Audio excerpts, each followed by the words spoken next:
Good morning. Are you ready to learn some English today with Teacher Collins? In today's lesson, we're going to learn 4 new describing words. Let's begin. Big, big.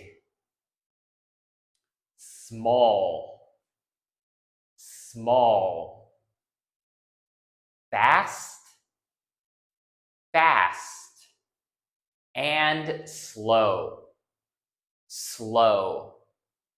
It's big. It's big. It's small.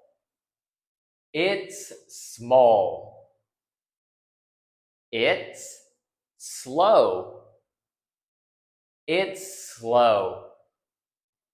It's fast. It's fast. It's reminder time. Now say these words with me. Big, small, fast, and slow. That's all we have for today. Thank you, and see you later.